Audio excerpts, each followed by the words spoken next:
55 millivolts. Then you'll depolarize, becoming more positive on the inside of the plasma membrane by opening voltage-gated sodium channels and allowing positively charged sodium to rush into the cell. Then you'll repolarize, become negative along the inside of the plasma membrane by closing your sodium channels and opening voltage-gated potassium channels and kicking out positively charged potassium. And then you'll finish off with hyperpolarization, or you'll become more negative than your negative 70 millivolts, more negative than your resting membrane potential. And that's how you'll make a spark of electricity we call an action potential. Keep it that simple. And now that you know how to make an action potential, we could talk about a little bit more interesting facts about an action potential. Remember, there are some differences between this and a graded potential. One is how far can they travel. Another difference was that we saw graded potentials could vary in size. Turns out action potentials cannot vary in size. You could kind of think it's one size fits all. You make the same size action potential every time. You either make it or you don't at all. There's no in between.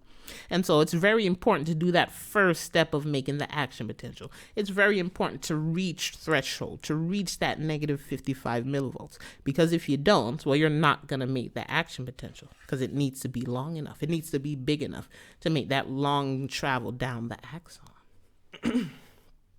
So again, make sure you know your steps in the generation of an action potential. Hitting threshold, depolarization, repolarization, and then you finish off with hyperpolarization. This chart, table 12.2, is just again giving some more differences between graded and action potentials if you're curious. But again, stick to the exam review. And you remember, we're talking about this in order to get through the physiology of a neuron. We're really talking about how do neurons send information, receive information, and process it. And it's doing it with these sparks of electricity. That's why we're talking about them. And I told you this major spark that's doing a lot of the work for the neuron, or at least allowing the neuron to do the work, is the action potential because it's making it the full length of the axon. So we got to talk about that. Now you know how to make an action potential. How do you move it down the axon? How do you move electricity, basically? Well, normally, we know something from our everyday life. Think lightning. Lightning's electricity. And usually when something is able to attract lightning, we could say you could conduct it. Because that's really how you move electricity. It's conducting electricity. And these action potentials are electricity. So when we talk about moving action potentials, we're really talking about conduction, moving electricity. And like usual, this is the body. You're going to have multiple options. And when it comes to moving the axon down the when it comes to moving the action potential down the axon, there are two major ways to do it. I want you to know the two major types of conduction for action potentials. There's something called continuous conduction and something called saltatory conduction. I want you to know the difference. I'm going to go one by one. They're both shown here on this slide.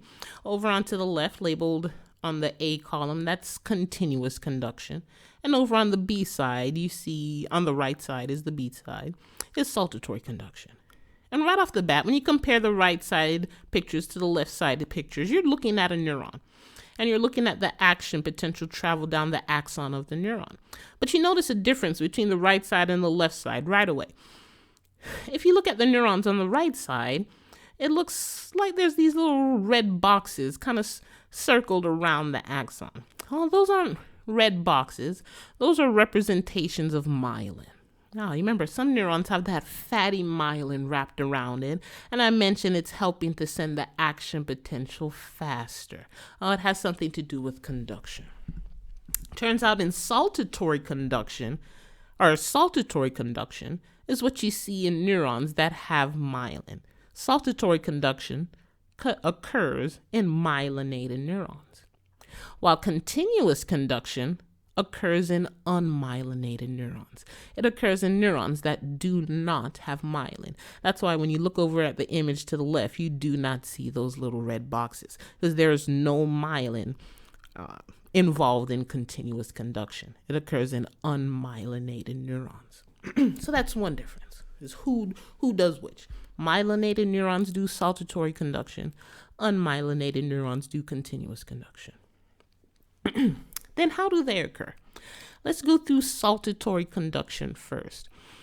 In saltatory conduction, you're still making the action potential. You could kind of imagine as you're going down the axon, you still have to do those 4 steps over and over again. So, hitting threshold, depolarization, repolarization, and hyperpolarization. For every segment that you go through of the plasma membrane of the axon, you're having to do those 4 steps, except for where there's myelin. Wherever there's myelin, you do not need to do those 4 steps. It's almost like your action potential jumps over the myelin. And you remember, we named those areas of the neuron that do not have myelin. Remember, they're called nodes of Ranvier. So in saltatory conduction, we say the action potential jumps from node of Ranvier to node of Ranvier. So that's actually going to help the action potential to arrive at the axon terminal faster, because it's not having to go through every single inch or millimeter of that axon. It just jumps from node of Ranvier to node of Ranvier. You could kind of imagine trying to get to school. Imagine driving to school in a car. If you did something like continuous conduction in your car driving, that would be like you driving the full road.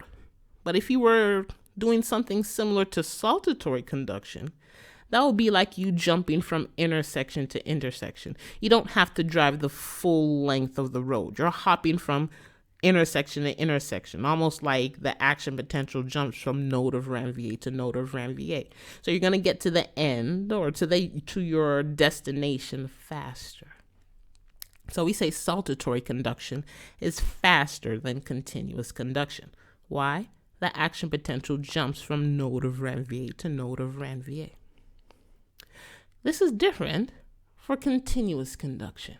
Again, it tells you in the name.